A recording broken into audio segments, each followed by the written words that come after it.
berkenaan dengan dekatnya kita dengan bulan Ramadan Al-Mubarak yang akan datang kurang pada seminggu ni. Jadi nak minta panduan daripada Sahibul Samahah Datuk berkenaan dengan cara untuk menghidupkan malam dalam bulan Ramadan, iaitu dengan qiyam ataupun kita sebut dengan salat tarawih. Bagi orang-orang yang ada komitmen dengan kesibukan yang banyak ni, maknanya mungkin dia kerja pada waktu orang buat salat tarawih di masjid, macam mana cara dia nak buat salat tarawih. Dan juga bagi orang-orang perempuan yang tak dapat datang ke masjid mungkin kerana ada kewajipan-kewajipan, suami dia dah datang salat di masjid, lalu dia nak ulang balik qiyam tu di masjid, macam mana panduan dia? Jadi minta panduan daripada Sahibul Samahah Datuk untuk qiyam dalam bulan Ramadan bagi masyarakat awam. Wallahu a'lam. Bismillah. Mudah-mudahan insya-Allah kita dapat masuk Ramadan tahun ni. Yang pertama ialah bila datang Ramadan kita hidupkan.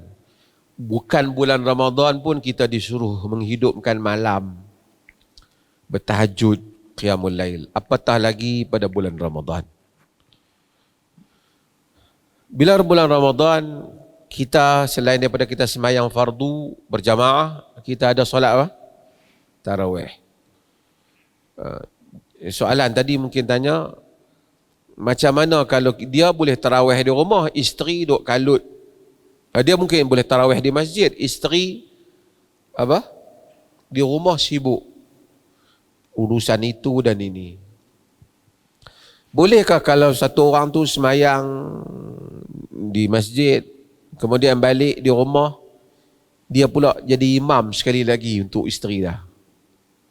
Macam tuan-tuan macam ni lah, tak nanti tarawih lah. Tuan-tuan main semayang Isya ni, balik rumah isteri kita lah, abang pergi masjid, dia dengan anak-anak duduk di rumah. Tak dan. Tak apa jadi imam, abang jadi imam lagi sekali. Tadi semayang dah Isya, semayang pula Isya lagi sekali.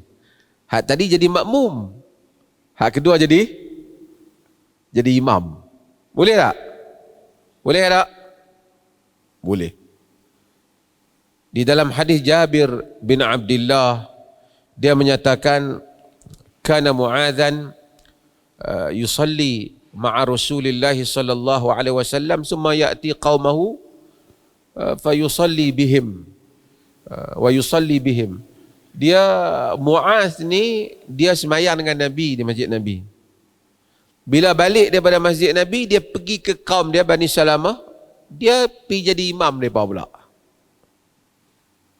Mereka perlukan imam, dia balik, dia jadi imam mereka pula. Hadis ni menyebabkan para ulama menyatakan bahawasanya boleh untuk satu orang pergi semayang lagi sekali, jemaah lagi satu, kerana keperluan seperti mana dia nak jadi imam, ataupun jemaah sekatu lagi ni lebih besar. Cumanya semayang dia yang mana yang dianggap semayang Isya yang betul?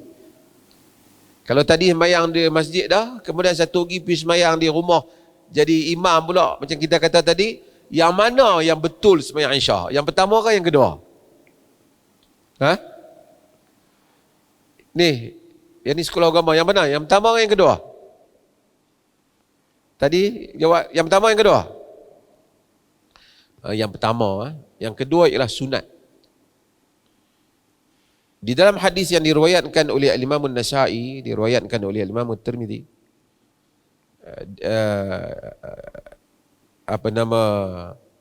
Yazid bin Aswad Al-Amiri, dia meriwayatkan, dia kata syahidtu ma'a Rasulillah sallallahu alaihi wasallam salat al-fajr fi masjid Khaif, fi masjidil Khaif.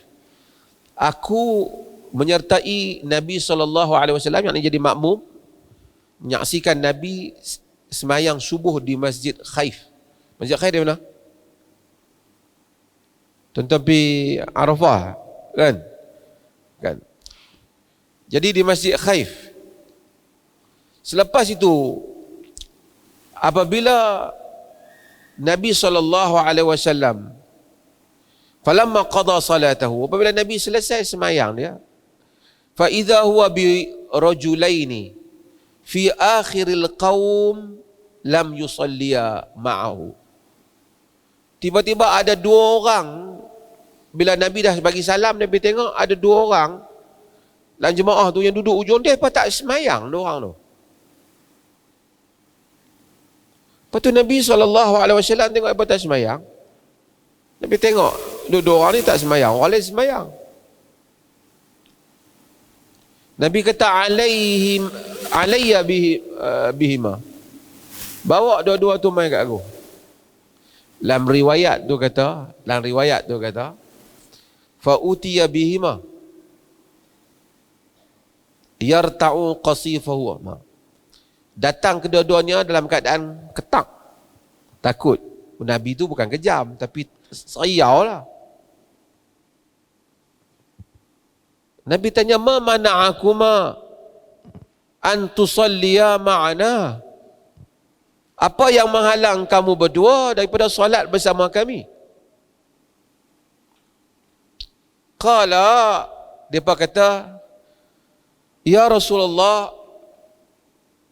qad sallaina fi rihalina. Wahai Rasulullah, kami dah semayang dah di rumah kami.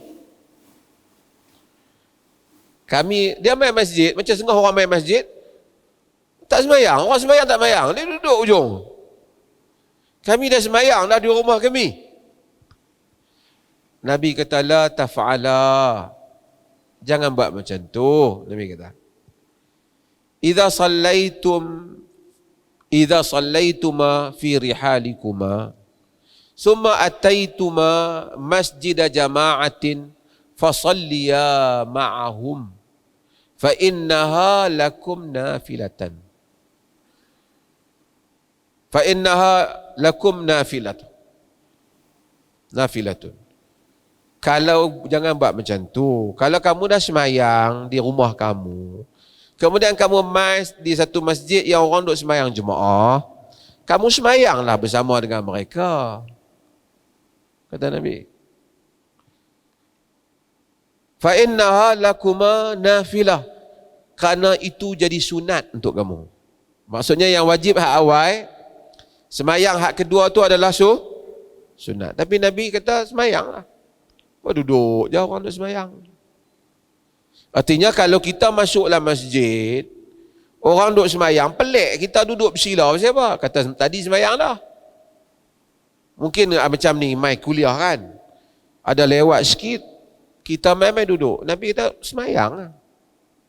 Berarti dia ulang semayang tak?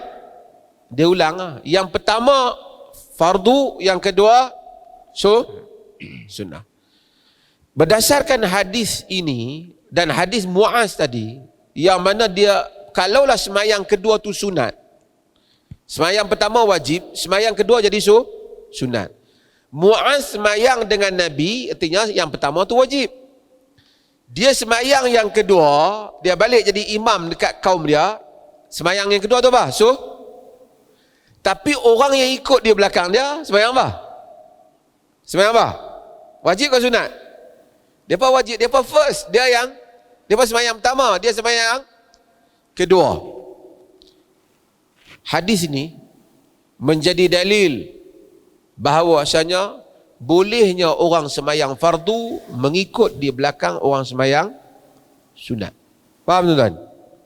Contoh, kita mai orang duk semayang tarawih, kita semayang isya. Boleh tak? Boleh tak? Boleh lah. Kerana imam semayang sunat tarawih, kita semayang isya ya, kalau kita musafir memang 2 rakaat juga. Kalau kita tak musafir, kita tambung lagi 2. Maka boleh untuk orang semayang fardu mengikut di belakang orang yang semayang sunat, jika sifat solat itu sama. Sifat solat sama lah. Sifat solat macam mana? Boleh juga orang yang semayang sunat ikut belakang orang semayang fardu. Boleh tak? Boleh lah. Macam kawan tadi, Nabi semayang fardu. Dia semayang dah. Nabi kata nafilah, sunat. Yang ni sunat ikut orang fardu. Jika sifat solat sama. Tapi kalau tak sama, kita nak semayang isya ikut belakang orang semayang mayat, tak boleh lah. Itu lain sifat dah. Faham ke ni?